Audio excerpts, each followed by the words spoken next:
Hello, hello, hello, my beautiful ones, my wise ones, my melanated ones.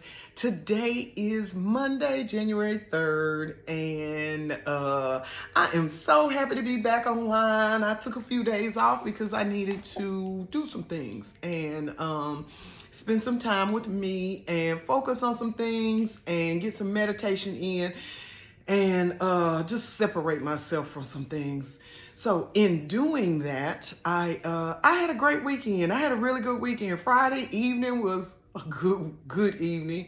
Saturday, I actually was able to go to an event, and the event is the Accelerated training program. It is a technology program that is designed for children between the ages of 13 and 18. Please follow them on your social medias. It's T-ATP. I learned a lot. I had a lot of fun. I went to assist my goddaughter who did the videography. It was really, really nice. I mean, it was really, really nice. I learned a lot. They spoke about how technology, some changes in technology, some AI stuff, some some stuff about drones. But then one class, course, or workshop that I found very, very interesting was about technology and how it affects the brain. S. Renee, I don't have her information. I will post it though. Did a workshop about how people are perceived in technology and how technology affects depression, mental illness, our inability to socialize in person, how it was just super nice. So I wanted to give him a shout out, and it was nice. And then after that, my prince came over, and he and I had a wonderful weekend. We played Mad Scientist this weekend. We did a few different science experiments, and we had a lot of fun. So I hope that your weekend was as uplifting as mine was, because in this world that we live in today, these two worlds that we live in today, because we are definitely living in two worlds. We are living in a world of the 3D world, where everything is based upon what you see, how you feel, things that are going on around you, the things that don't really matter. And then we're also living in the 5D world. And the 5D world is the world where love is the highest currency. And how the human race is coming together, and that's the world I like to stay in all the time. So sometimes when events from the 3D world crash into my universe, I have to separate myself, because I don't have the patience nor the energy to even be bothered. But I wanted to chat with y'all a little bit about what it takes to open up, to be transparent, to look at yourself, to realize who you are and who you can be. And I just want to tell y'all, it takes courage to look at yourself and recognize who you are and the things that are going on in your life, and to recognize how you affect the universe, the earth, how you and your actions affect others. It takes courage. You know why it takes courage? Because you have to be willing to admit that you have shortcomings. You have to be willing to admit that you're not perfect. You have to be willing to admit that you've been wrong. And once you take the courage to look back at in your inner self, then it takes strength to make changes. It takes strength to fight against the darkness that is within. Because no matter how much light we illuminate, there is darkness within each of us. We just have to decide that we are going to allow the light to be prominent, allow the light to be the thing that fuels us. And then after you take the strength to do that, it takes wisdom in understanding how you can change it, how you can take the events and the situations and the person that you were in your past to make you a better person now. And a lot of people will never do it. They'll never do it because the ego is so powerful in some of us we'll never put the ego aside. And as long as the ego is the first thing that wakes up in the morning, then you're gonna consistently live in the 3D worlds.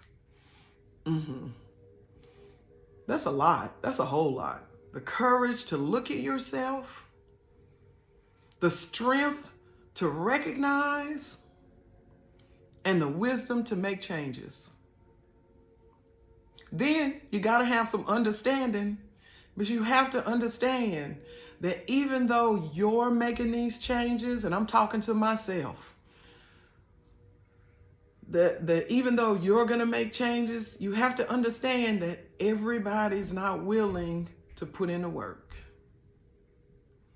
Although people are willing to look down on other people, gossip about other people, misuse and abuse other people,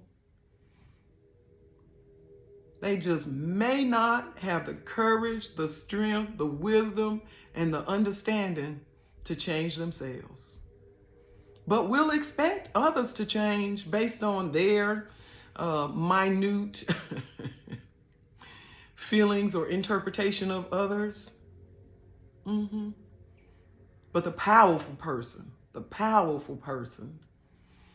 is the person who understands that you can't expect anyone to do anything for themselves or for others that they're not willing to do for themselves. So how you gonna change somebody else? By talking down on them, doing kitchen work or grave work or witchcraft or whatever it is that they do?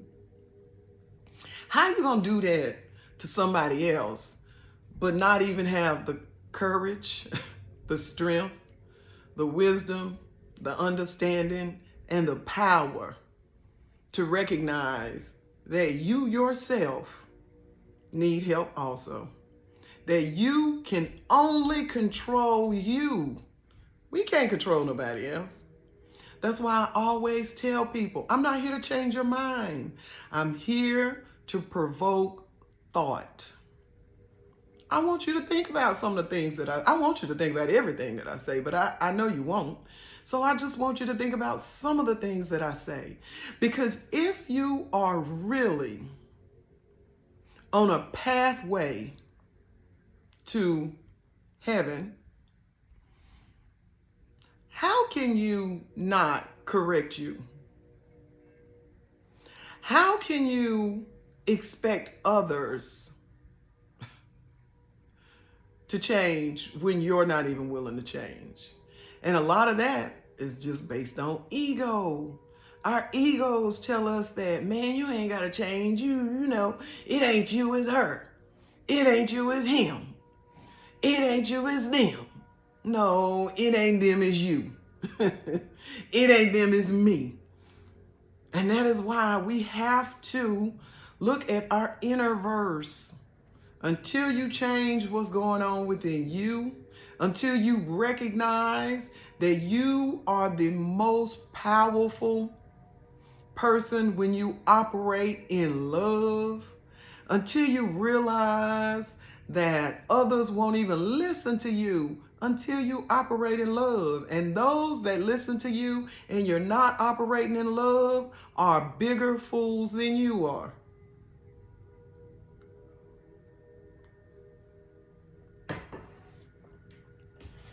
That's the truth. That's the absolute truth. If you're not operating in love,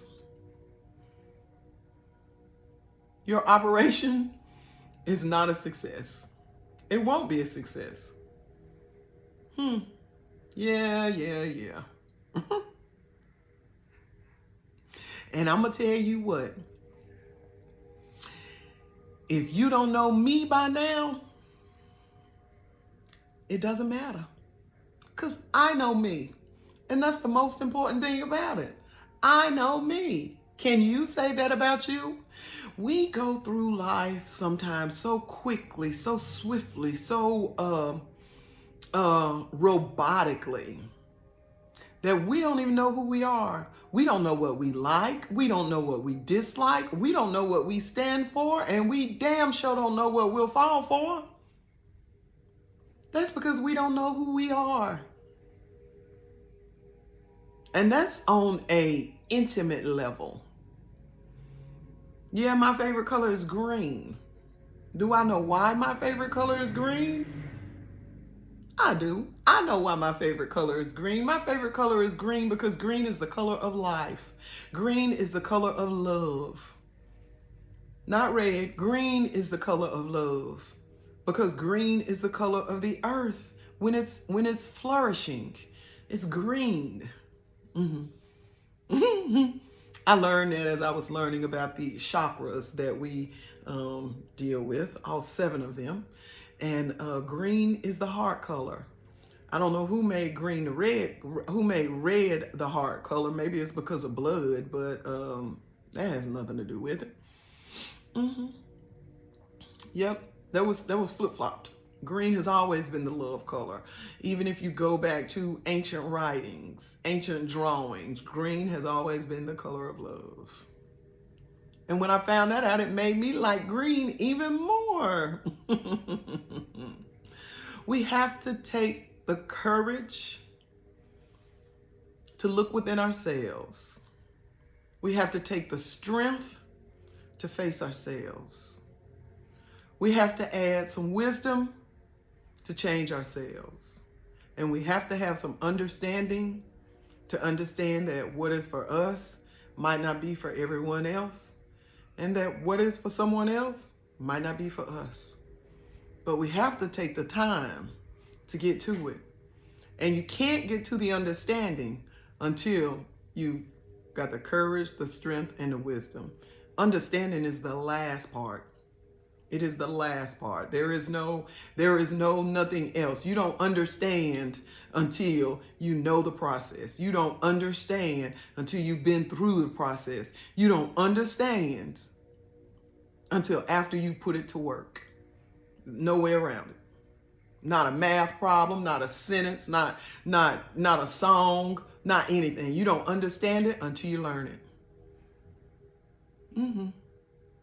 So, feeling refreshed as I am, because I am so refreshed. I feel so good. Oh my God, I feel so good. The universe has been good to me. My ancestors and my spirit guides have been good to me. And I hope you feel, or I hope you can see how good I feel. I hope you can feel how good I feel. I hope you know that the authenticity that I give to you because I understand. And I want you to get to that level of understanding also. So on this beautiful Monday, February 3rd, 2025, that's just a few words to my beautiful ones, my wise ones, and my melanated ones, but especially to my beautiful, wise, and melanated ones. It's Wisdom Reborn. Blessings, blessings, and blessings.